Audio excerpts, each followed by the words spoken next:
Hi everybody. So this is your first art lesson that you're going to do at home today.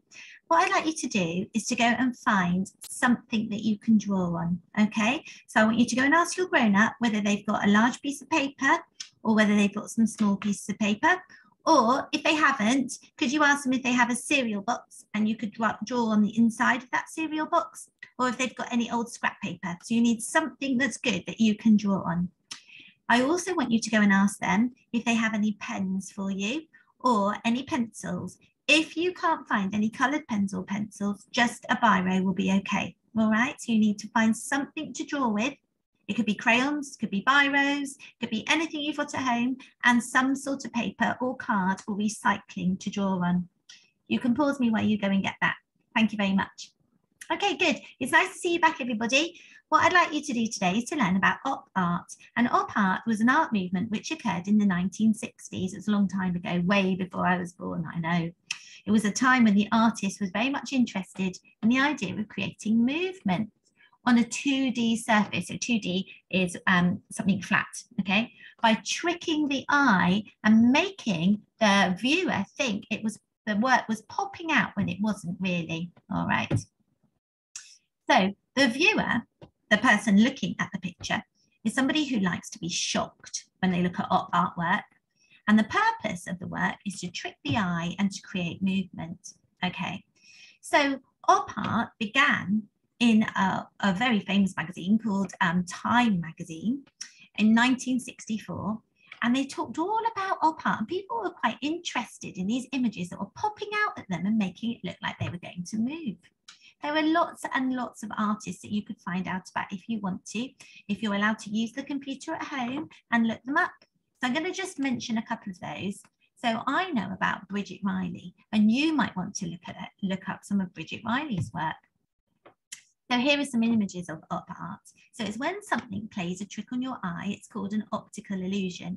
And op art is art that plays a trick on our eyes. Okay, this artist, Escher, he's famous for having created lots of different kinds of op art. So if you have a look at those, they're a little bit weird, they're a little bit disturbing, and they pop out at you.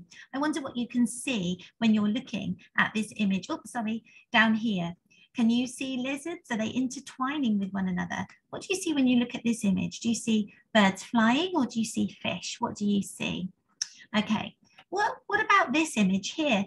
What happens with these staircases? What's going on, do you think? Okay, now I know that my class, 40, have looked at some of the op art ideas and had a lovely time doing those, didn't you? Do you remember with Mrs. Horsfall?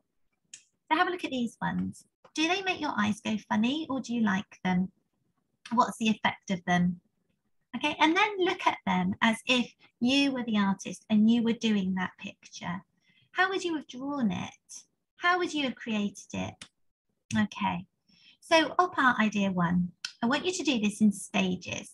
So this is called line op art, all right? And all you have to do is put a little dot in the middle and then draw some lines coming out of it a bit like a spider's web. Then look, every other line, you draw a little hoop outwards. Can you see that? So I want you, this is the first idea, to have a go at doing this one if you want to, okay? Or you can do op idea 2. And I'm just going to stop my share here because I want to show you a video. Okay, I'm going to share my screen again and see if I can find you the video. I can find the video. I hope you can see it just as well as I can. I'm going to play it to you now. I hope you'll be able to hear it. If not, just watch it.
Okay, I hope that you really enjoyed watching that one. I'm just going to share my screen again and go back to my PowerPoint that I was showing you.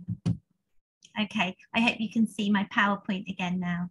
That idea will need colours. So you could do it with black and white, but it won't look as good. So you would need some colours if you were going to choose that idea. Okay, there's another idea though. Look at this one. This is where you just draw a line and then you add bumps one particular way, and then you draw more bumps on top of the bumps, and then you draw more bumps underneath the bumps, and you end up with something like this.